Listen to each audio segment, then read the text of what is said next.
జై శ్రీరామ్. నేను Lavanya Krishna. Welcome to 64 కలలు. అమ్మని బెంగళూరు చుట్టుపక్కల ఏమైనా గుళ్ళు చూపిద్దామని చెప్పి లాస్ట్ సండే వెళ్ళామని చెప్పాను కదా. లాస్ట్ సండే వ్లాగ్లోని లాస్ట్ వీడియో ఇది. లాస్ట్ సండే బెంగళూరులో బసవనగుడి ఏరియాలో ఉన్న బిగ్ బుల్ టెంపుల్కి వెళ్ళాము అని చెప్పాను కదా. ఆ టెంపుల్ దగ్గరలో చాలా గుళ్ళు ఉన్నాయని కూడా చెప్పాను కదా. అక్కడే Dodda Ganapati, big bull temple చూసుకున్నాము. ఆ వీడియో కూడా పెట్టాను. ఆ బిగ్ బుల్ టెంపుల్ నుంచి ఒక 100 మీటర్లు ముందుకు వెళ్తే మనకి ఈ గుడి కనిపిస్తుంది. ఈ గుడి వచ్చి గోవర్ధన క్షేత్రం అంటారు. గోవర్ధనం అనగానే మనకు అర్థమైపోయి ఉంటుంది. శ్రీకృష్ణుడి గుడి.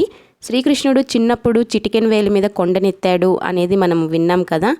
దాని సెట్టింగ్ అన్నమాట ఇది. ఇది అచ్చం నిజం కొండలాగే కనిపించే ఆర్టిఫిషియల్ రాక్తో చేశారంటే మీరు నమ్ముతారా? ఖచ్చితంగా చూడాల్సినటువంటి గుడి ఇది. బెంగళూరు బసవనగుడి ఏరియాలో ఉన్న ఈ టెంపుల్కి కంప్లీట్గా ఫ్రీ దర్శనం, టికెట్ ఏమీ ఉండదు. మధ్యాహ్నం 1 గంట వరకు మాత్రమే తెరిచి ఉంటుంది. మళ్ళీ సాయంత్రం 5 గంటలకి తెరుస్తారు. మనం ఇంతకు ముందు చూసిన 2 గుళ్ళల్లో ఇంత రష్ లేదు, ఇక్కడ రష్ ఉంది ఏంటా అనుకున్నాను. లోపలికి వెళ్ళాక తెలిసింది దీని వెనక ఉన్న బిల్డింగ్ వచ్చి ఫంక్షన్ హాల్ అన్నమాట. సో అక్కడ పెళ్ళిళ్ళు కానీ ఏవైనా ఫంక్షన్స్ జరుగుతూ ఉంటాయి. ఈ ఆర్టిఫిషియల్ రాక్ని ఒక గుహలాగా మలిచి మధ్యలో శ్రీకృష్ణుని పెట్టారు. ఎంటర్ అవ్వంగానే ఒక అద్భుతమైనటువంటి ఫీలింగ్. వీడియో తీయటం కూడా ఆపేసి కొంచెం సేపు దర్శనం చేసుకున్నాను. అయోధ్యలో బాలరాముని విగ్రహం పెట్టారు కదా, అది చూస్తే ఎంత ఆనందం వచ్చిందో ఇక్కడ ఈ బాలకృష్ణుడి విగ్రహం చూసినా అంతే ఆనందంగా ఉంది. ఈ లోపలంతా కొంచెం చల్లగా ఉంటుంది. చాలా మంచి ఫీలింగ్ కలుగుతుంది. తప్పకుండా చూడండి, దగ్గరలో ఎవరైనా ఉంటే మిస్ అవ్వద్దు. అలాగే చుట్టుపక్కల గోడల మీద కూడా కృష్ణుడు పుట్టినప్పటి నుంచి ఆయన చేసిన లీలలు, అద్భుతాలు, ఆయన రాక్షసుల్ని ఎలా సంహరించారు అలాంటివన్నీ ఇక్కడ గోడల మీద చెక్కి ఉన్నాయి.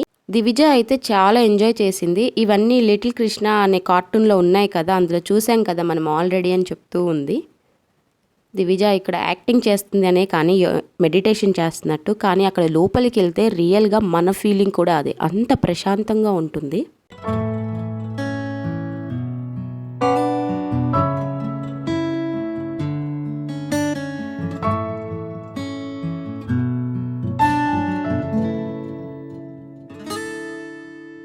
లోపలికి ఎంటర్ అయితే you don't feel like coming out. అంత ప్రశాంతంగా ఉంది. గుహ లోపల కాబట్టి మనకి కొంచెం చీకటిగా అనిపిస్తుంది. సో వీడియో కూడా కొంచెం క్లారిటీ తక్కువ ఉంటుంది. అక్కడక్కడ పైన రూఫ్కి కొన్ని లైట్లు అమర్చారు. ఇది మొత్తం ఒక పెద్ద హాల్లో మధ్యలో కృష్ణుడిని పెట్టి చుట్టూ ఇలా ఉంటుందన్నమాట. రష్ లేకపోతే జస్ట్ 5 మినిట్స్లో మనం ఇదంతా తిరిగి దర్శనం చేసుకొని వచ్చేయచ్చు.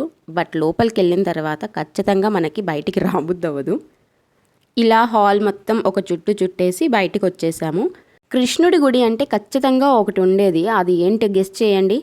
పైగా ఇది బాలకృష్ణుడి గుడి అంటే ఖచ్చితంగా గోవులు ఉంటాయి. గోవర్ధనగిరి కదా మరి. ఎగ్జిట్ అయ్యే దారిలో ఇక్కడ గోశాల కూడా ఉంది. సో గుర్తుపెట్టుకోండి, మార్తల్లి నుంచి బసవనగుడి ఏరియాకి 19-20 కిలోమీటర్స్ ఉంటుంది. ఇక్కడికి వచ్చామంటే ఒక మంచి ఫీలింగ్ ఉంటుంది. వరుసగా 3 గుళ్ళు చూసుకోవచ్చు. ఈ గుడికి ఎంట్రీ ఫీజు ఏమీ ఉండదు, కంప్లీట్లీ ఫ్రీ. పార్కింగ్ కూడా ఏమీ ఉండదు. రోడ్డు కానుకొని పక్కనే ఈ గుడి ఉంటుంది కాబట్టి పార్కింగ్ మనం గుడి ముందు చేసుకోవచ్చు. కొంచెం ట్రాఫిక్గానే ఉంటుంది, ఎందుకంటే మెయిన్ రోడ్ కదా. సో ఇక్కడ ఆపే వాళ్ళ వెహికల్స్ అన్నీ ట్రాఫిక్ ఉంటుంది, కొంచెం జాగ్రత్తగా ఉండాలి. సో లంచ్ టైం అయిపోయింది కాబట్టి మేము పక్కనే ఉన్న ఒక హోటల్కి వెళ్ళి లంచ్ ఆర్డర్ చేసుకున్నాము.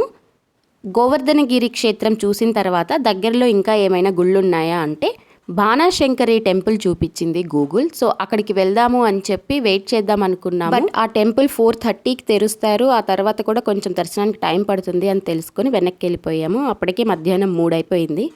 3ంటికి కూడా ఏంటి ఇంత ఫ్రెష్గా ఉన్నాను అని మీరు తెలుసుకోవాలనుకుంటున్నారా? ఏదో ఒక ఫేస్ క్రీమ్ ప్రమోషన్ తెస్తున్నాను అనుకుంటున్నారేమో. కాదండి, అది సెల్ఫీ కెమెరా ఫిల్టర్స్ అన్నమాట. సో ఇలా వెనక్కి వెళ్ళిపోయామన్నమాట. సో ఈ వీడియో నచ్చిన వాళ్ళు ప్లీజ్ లైక్ చేయండి. మన ఛానల్ని సబ్స్క్రైబ్ చేసుకోండి. సబ్స్క్రైబ్ చేసుకోకుండానే చాలామంది చూస్తున్నారు. ప్లీజ్ సబ్స్క్రైబ్ చేసుకొని మన వీడియోస్కి లైక్ చేయండి. మీకు నచ్చితే ఫ్యామిలీ అండ్ ఫ్రెండ్స్కి కూడా షేర్ చేయండి. Thank you for watching.